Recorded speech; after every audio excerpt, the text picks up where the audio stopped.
कुछ दिन पहले फॉर्म भरे थे, उसमें एक हमें नोटिस गिरा है कि जो रोजगार मेला है वो फुटबॉल ग्राउंड में लग रहा है, ठीक है। तो हम लोग फैक्ट चेकिंग के लिए हम लोग वहाँ पे गए, तो उसी को जांच करने के लिए हम लोग आए कि क्या सच में ये रोजगार मेला लगता है, सच में नौकरी दिया जाता है या बस सरकार की लिपापोती। और दूसरी बात, नौकरी दिया जाता है तो कितने पैसा दिया जाता है। तभी सबसे पहले हम लोग हैं अभी इंक्वायरी सेक्शन में, ठीक है। तो आइए देखते हैं इंक्वायरी सेक्शन में, पूछते हैं कि कहाँ पे क्या प्रोसेस है और क्या करना रहता है, ठीक है। भैया पहले ये बताइए कि जैसे बाहर से कोई लोग आया उसके लिए पहले क्या करना होता है। उसके लिए यहाँ ये लिस्ट दिया हुआ है, लिस्ट दिया हुआ है, हाँ, जैसे ये सारा लिस्ट दिया हुआ है। ये बताना है कि ये कंपनी कितना नंबर में बैठा हुआ है और सारा कंपनी अपना अपना काउंटर में बैठा हुआ है। तो अगर मान लो हमको जैसे बाहर से आना तो क्या डॉक्यूमेंट्स लेकर आना होगा। ये तो कंपनी ही बताएंगे, लेकिन फिलहाल एक तो जैसे जिसका जिला निविनालय में रजिस्ट्रेशन नहीं है तो उनका आधार कार्ड से लिया जाएगा। मतलब ये अगर देखें, ये जो रजिस्ट्रेशन पोर्टल में करना होता है वो कंपलसरी भी नहीं है कि अगर यहाँ पे आइएगा नहीं भी किए तो आधार कार्ड से हो जाएगा, ये भी है, हो जाएगा। तो फिर इस वेबसाइट में ऑनलाइन प्रोसेस करने का फिर तो कोई मतलब नहीं बनता है। लेकिन जैसे मान लीजिए कोई लड़का आया जिसका रजिस्ट्रेशन नहीं किया हुआ है तो उनको वापस भी नहीं जाना है, जिसका इच्छुक है तो अपना भाग ले सकता है कंपनी में, और इसके लिए सुविधा दिया गया है। और अगर जैसे मान लीजिए कि जैसे मैंने ये सारा चीज प्रोसेस करके आ गया, मैं अपना रिज्यूम सारा डेटा लेकर आया, तो इसमें आप सच में ये जो पैसा अमाउंट दिख रहा है ये सच में दिया जाता है या बस खाली। ये तो देखिए, ये तो कंपनी बता सकते हैं, लेकिन हम लोग तो कोशिश करते हैं कि पैसा दिया जाए। अच्छा, पैसा दिया जाए। और इसमें जो ये प्रोसेस करने का है कंपनी और जो बाहर से जो सरकार है, इसमें भी कोई मिली भगत है या बस। ये तो अधिकारी लोग बैठा हुआ है स्टेट में, आप बता सकते हैं। ठीक है, तो इनको उतना जानकारी नहीं है क्योंकि ये इंक्वायरी पे बैठे हुए बस ऐसे लोगों को गाइड करने के लिए कि किस कोई व्यक्ति आता है तो किसको क्या करना, तो पेपर वर्क। ओके, ठीक है, आगे हम लोग बात करते हैं और चलते हैं। उससे पहले देखते हैं कि एक सर से हम लोग को बात हुआ है, वो अपना इंटरव्यू देना चाह रहे हैं, तो हम लोग उनसे लेते हैं। ठीक है, ठीक है, थैंक यू भैया, थैंक यू। अभी देखिए हम लोग तीसरे नंबर पे हैं, जीएसए फाउंडेशन गुजरात, ठीक है। तो इनसे मैं कुछ सवाल पूछता हूँ कि जो डेटा पे दिख रहा है वो क्या सच में वाकई में एग्जिस्ट करता भी है या बस एक गवर्नमेंट जो है वो एक रोजगार मेला को एक भ्रमित कर रहा है या सच में ये मिलता है। ठीक है, तो आइए पूछते हैं। सर, अभी तक आपके यहाँ कितने कैंडिडेट आ गए हैं? अभी तक मेरे यहाँ पे 25 और 13 25 और 13 मैंने करीबन 38 कैंडिडेट। तो ये जो आपने सिलेक्शन करने का वो विधि क्या है सर? इसमें सिलेक्शन करने का विधि यही है कि आपकी उनकी क्वालिफिकेशन कितनी है, क्वालिफिकेशन, और यहाँ पे डाटा तो ले लिया जाता है पर उनका जो कंपनी का जो नीड है उस बेसिस से ही करते हैं। यानी ये डेटा जैसे हम लोग देखते हैं कहीं पे कि रोजगार मेला में क्या होता है कि आप जाइए हाथों हाथ वहाँ पे मतलब फेस टू फेस इंटरव्यू होता है और सिलेक्शन भी होता है और उसका एक लेटर भी मिल जाता था। तो क्या ऐसा भी होता है कि बस ये डेटा भी जाएगा कंपनी से, फिर वो सिलेक्शन लिस्ट आएगा कि यहीं से उनको फाइनलाइज किया जाएगा? देखिए, इसमें मैं कहना चाहता हूँ कि कंपनी दो तरह से, एक डायरेक्ट कंपनी तो आती नहीं है, हाँ, डायरेक्ट नहीं आती, किसी के माध्यम से आती है। तो जो कंपनियां पेरोल लिखती है तो ये बीच का कंडीशन रहता है कि ये वहाँ जाकर वहाँ उनको मिला देते हैं। ठीक है, एक्चुअली में ऑर्गेनाइज ऐसे किया गया था कि वो सारे कंपनी थर्ड पार्टी के थ्रू, कॉन्ट्रैक्ट के बेस के थ्रू वो जॉब हायर करते थे, ना कि कोई कंपनी वहाँ पे आया था। कंपनी का थर्ड पार्टी यानी आपका एक पर्सन था, वो पर्सन आपको उस कंपनी तक ले जाता और वहाँ पे आपको जॉब दिलाने का काम करता है। ऐसे कह सकते हैं कि थर्ड पार्टी बच्ची को वहाँ तक पहुँचाने का काम करते हैं। हाँ, तो उसमें उसका शायद कमीशन मिलता होगा, इसलिए इस तरह से किया गया। इसमें जो आपने जो सिलेक्शन लिस्ट किया है, इस लिस्ट में कितना परसेंट है कि सबका जितना जो आपने एंट्री किया उसमें कितना परसेंट सबका होने के चांस है, कितना नहीं? हाँ, ये बहुत अच्छी प्रश्न है आपकी कि मैं दोबारा इसको मैं अपने ऑफिस में भेजूंगा और उनको मैं कहूँगा, उनसे वहाँ से आएगा कि आपका क्वालिफिकेशन क्या है और आप करना चाहती हैं कि नहीं चाहती। यहाँ ये बेनिफिट्स है। मैं ऐसे समझ रहा हूँ कि ये आपने यहाँ से डेटा कलेक्ट कर लिया, आप ऑफिस में जाके उसको एक बार एनालाइज करेंगे और बच्चे को चूज करके वो पर्टिकुलर कॉल करेंगे कि आप हमारे लिस्ट में आ रहे हैं, तो आप करना चाहते हैं या नहीं। तो मैंने बहुत सारे लोगों से वहाँ पे अलग अलग सवाल पूछा कि भैया यहाँ पे जो पेमेंट दिया जाता है वो टोटल खाने का इंक्लूडिंग है, खाने रूम का इंक्लूडिंग है कि अलग से? तो उन्होंने कहा कि नहीं भैया इसी में इंक्लूड है, आपको इसी में ही दिया जाएगा। अब उसके बाद ये जो सैलरी यहाँ पे दिख रहा है जैसे 21,000 है 21,000 है, तो ये सैलरी क्या सच में वाकई में मिलता है? देखिए वाकिफ में ये जो 21,000 लिखा रहता है तो इसमें है क्या कि वो कंपनी जो देती है अटेंडेंस बोनस अटेंडेंस उसको मिलाकर होता है। यानी हम देख रहे हैं कि ये जो गवर्नमेंट ने वेबसाइट पर अपलोड किया है वो और ये आपका है। मेरे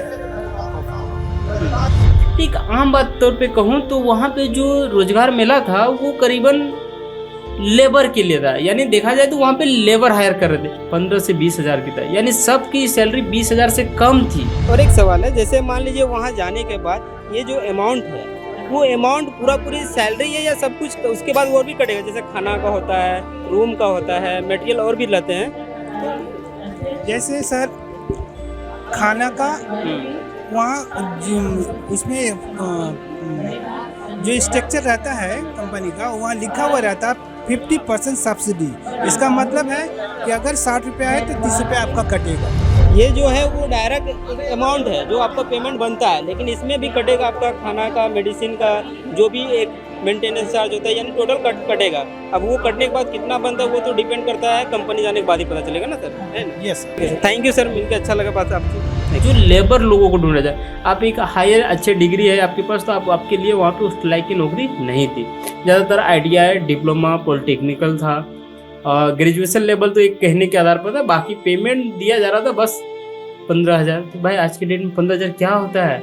और सरकार की जो मिनिमम देने की कैटेगरिया है उससे भी एकदम मिनिमम आखिरी कम दिया जा रहा था। जो आपने लिस्ट है ये फाइनलाइज कैसे करते हैं, इनको जॉब कैसे देते हैं, किस बेसिस? सर बेसिकली हमारा जो आत्मसम्मान फाउंडेशन के थ्रू ये जॉब जो होता है इसमें बेसिकली आपने देखा होगा 18 से 30 साल का क्राइटेरिया है हमारे यहाँ। पहला तो फर्स्ट क्राइटेरिया कि लड़का 10वीं पास होना चाहिए, ठीक है। उसके बाद 18 से 30 साल की होनी चाहिए। एक और पॉइंट नोटिस वाली पॉइंट आई कि वहाँ पे डायरेक्ट जॉब नहीं दिया जा रहा था। बहुत सारी कंपनियां क्या किया रही थी कि अपनी ट्रेनिंग के लिए पहले हायर किया जा रहा था कि पहले हम आपको ट्रेनिंग देंगे, वो भी फ्री और कॉस्ट, उसके बाद हम आपको काम देंगे। मेरा सवाल है ये ऑपरेटर, जैसे यहाँ पे ऑपरेटर खाली लिखा हुआ था, क्लियर पता नहीं चला है किस चीज का है? आप इसमें पता नहीं चल रहा है। बेसिकली ये पैकेजिंग इंडस्ट्री के लिए है, जिसमें कि ऑपरेटर मींस इसमें 3-4 पोस्ट आते हैं। जैसे मशीन में पैकिंग करने वाला ना? मशीन ऑपरेटर, पैकेजिंग ऑपरेटर, साथ में मोल्ड रूम ऑपरेटर, ये सारे ऑपरेटर मतलब मशीन से रिलेटेड। ये जो लोकेशन आपका यहाँ दिखा रहा है बेंगलोर और कर्नाटक, कर्नाटक के अंदर तो बेंगलोर। यहाँ के बच्चे वहाँ जाने में तो लैंग्वेज का इशू तो थोड़ा हो जाता है हमारे और आप में, और सिर्फ ये राजनीतिक से नहीं एक्चुअली मैं भी गया हूँ कर्नाटक गया हूँ, तो वहाँ का लैंग्वेज कन्नड़ चलता है, कर्नाटक में कन्नड़ चलता है। सर कोई फर्क नहीं पड़ता, अगर एक कंपनी में 1200 लड़के हैं तो 800 से 900 हमारे बिहार के हैं। ये तो बात है, कोई फर्क नहीं पड़ता। लेकिन हाँ ये तो बात है, पड़ोसी भी है तो वो बिहार का ही है। हाँ, मगर मालिक आपका कन्नड़ मिल सकता है, उससे ज्यादा कोई फर्क नहीं पड़ता। और ये जैसे आपने यहाँ पे जो 16 बच्चे अप्लाई किए, इनमें से कितना का फाइनलाइज होगा? नहीं, अभी क्या है कि अभी सिर्फ लड़के हमारे से क्वेरी जनरेट किए हैं। ये चीज ऐसी है जो कि घर पे जाके बच्चे ढंग से सोच सकते हैं। ऑन द स्पॉट ऑफर लेना बहुत, ऑन द स्पॉट किसी को डिसीजन लेना मुश्किल है। इन बच्चों को हम सोमवार को एक हमारे ऑफिस से टेलीकॉलिंग होती है, टेलीकॉलिंग में उनको समझाते हैं। हो सके बहुत सी बातें यहाँ नहीं समझ पाते हैं, फिर बोला मतलब समझिए कि आपको वापस इन लोग बुला के टेली काउंसलिंग होगी। काउंसलिंग के साथ उनके फादर्स की भी काउंसलिंग होती है कि आपके बच्चे के लिए क्या जाने का बच्चा परमिशन दे रहा है कि नहीं गार्जियन। दूसरा क्या है कि हम उनका फिर डॉक्यूमेंट वेरिफिकेशन करते हैं, देन हम उनका प्लान करते हैं कि कितने तारीख को आएंगे, क्योंकि इतनी दूर जा रहे हैं ना, तो उनके रहने का, खाने का सारा व्यवस्था करना थोड़ा सा समय लेता है।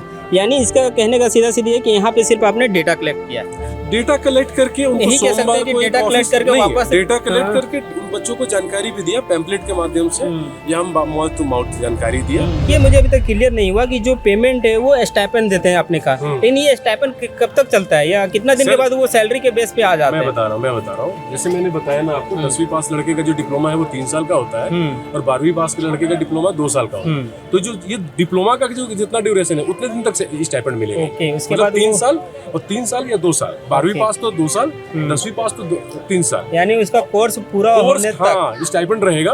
उसके बाद क्योंकि मंजूश्री हमारा जो क्लाइंट है मंजूश्री, इसके पैन इंडिया में 30 प्लांट है। अब ये इन हाउस ही जब ये डिग्री पास कर लेते हैं ना, तो इन हाउस ही रिक्रूट करती है बच्चों को और जूनियर इंजीनियर पोस्ट पे डालती है। अगर मान लीजिए कि वो बच्चा डायरेक्ट डिप्लोमा वाला अप्लाई कर रहा है, नहीं हम डायरेक्ट डिप्लोमा वाला, हाँ डायरेक्ट डिप्लोमा के लिए है। अगर डिप्लोमा वो फाइनल है जिसका सर्टिफिकेट, तब उसके लिए एडवांस डिप्लोमा आता है, 1 साल का है।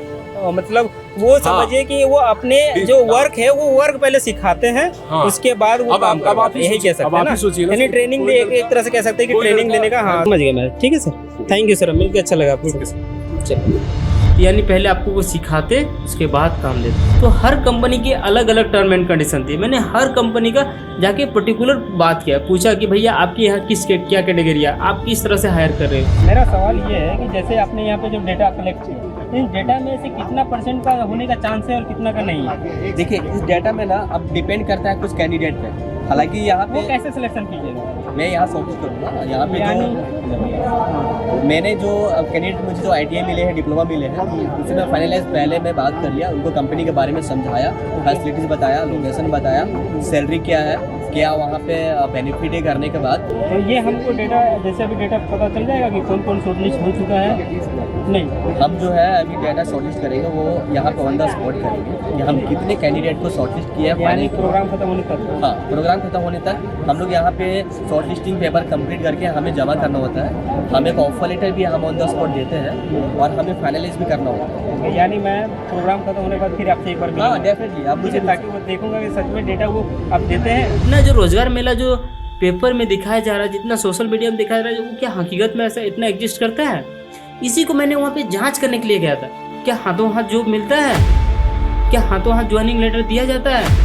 तो ऐसा कुछ नहीं होता है। मैंने लगभग सारे से बात किया, कहा कि भैया हमने किसी को हाथों हाथ ज्वाइनिंग लेटर नहीं देता हूँ।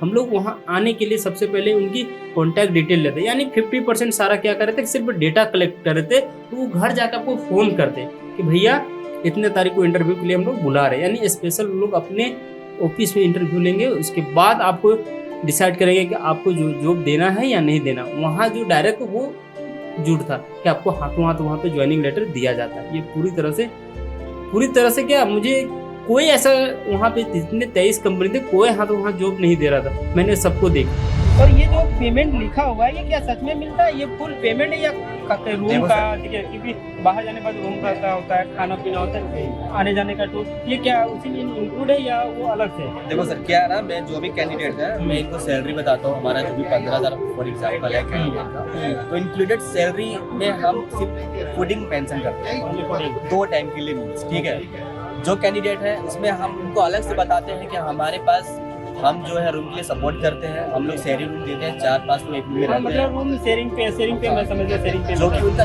जैसे अभी जैसे मान लीजिए आपके यहाँ 300 है और आपके पास डेटा कितना है लगभग? अभी मेरे पास 22 है। 22 है, तो और भी तो होंगे जिस अलग अलग एक ही फील्ड में। ओनली 22 मेरे पास। अभी मेरे पास सिर्फ और अगर मान लीजिए कि आपके पास 22 है और आपके पास 100 है, तो इन सबसे अगर बांटिएगा तो फिर भी हमको लग रहा है सबका फाइनलाइज नहीं करा पाएंगे। नहीं मैं सबका फाइनलाइज नहीं, इनमें से कुछ ऐसे कैंडिडेट है जो कि बस आए, सुन करके गए, उनको पसंद आया जाएंगे, नहीं पसंद आया तो वहाँ पे जो मेला लगा हुआ था उसमें जो कंपनियां आई थी वो सारी कंपनियां थर्ड पार्टी थी। वो कोई कंपनी खुद से नहीं आया था।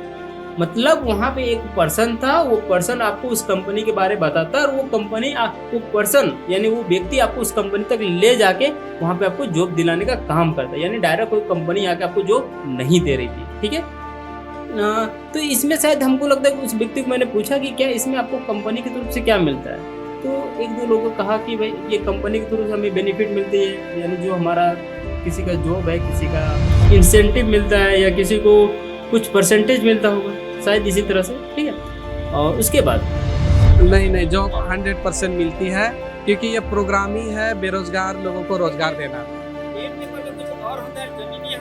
नहीं 100%। आप इसके लिए ट्रेनिंग सेंटर आओगे, ये जो बच्चे लोग ट्रेनिंग करते हैं वहाँ का फैसिलिटीज को पूछ सकते हो, और जो प्लेसमेंट मिलता है ना उनको मिल सकता है। प्लेसमेंट के दिन आओगे तो लोग बताएगा कि वाकई में प्लेसमेंट मिलता है।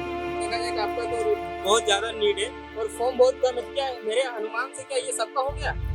नहीं। अब उसके बाद है कि सवाल यह है कि क्या आप रोजगार मेला में अटेंड करना चाहिए, तो मैं कहूँगा हाँ आपको अटेंड करना चाहिए, क्योंकि बहुत सारी कंपनियां थी। हाँ, लेकिन एक बात तो जान लो कि पैसे सब कंपनियों में कम थे, यानी मिनिमम 10 से लेके 15,000 के बीच का रेंज ही था।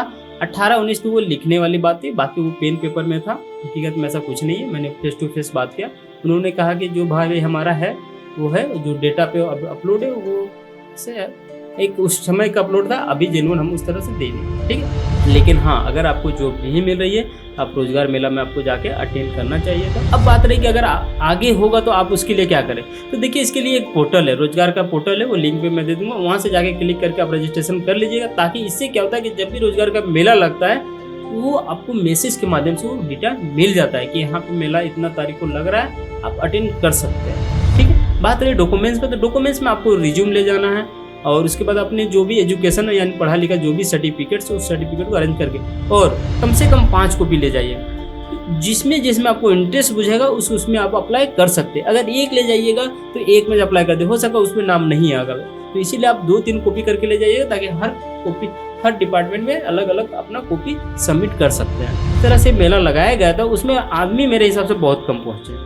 क्योंकि शायद चारों तरफ से गांव से पता नहीं पाया, बस खाली जिनको कॉन्टैक्ट के थ्रू पता हो पाया था वही पहुँचे, बाकी नहीं। तो अगर रोजगार मेला लग रहा है तो सोचिए कि इस झारखंड में इतनी बेरोजगारी है और वहाँ पे मात्र 100-150 आदमी। जिस तरह से बेरोजगारी है झारखंड में, वैसे तो 4-5 लाख पहुँचना चाहिए, लेकिन कितने पहुँचे? 1 से 200। इसका मतलब क्या हो रहा है कि या तो रोजगार मेला पे आदमी ट्रस्ट नहीं कर रहा है या तो लोगों तक सही से इन्फॉर्मेशन पहुँच नहीं पाया। इसीलिए मैं कमेटी से कहूँगा कि भैया पहले रोजगार मेला को एक अच्छे से गाँव डोर तक आप पहले तो पहुँचाइए मैसेज कि रोजगार मेला इतना तारीख को लग रहा है, आपको आना है। अगर आप बेरोजगार हैं तो सच में अगर आप जॉब देने के काबिलियत है तो ICICI Prudential life insurance standard financial advisor के लिए 20 वैकेंसी है। मिनिमम क्वालिफिकेशन 10 और ग्रेजुएशन रिक्वायर्ड है और मिनिमम एज 18 और मैक्सिमम 28 ईयर्स। जो भी इंटरेस्टेड है वो यहाँ पे अप्लाई कर सकते हैं। Then Chaitanya India finance credit private limited Hazaribagh.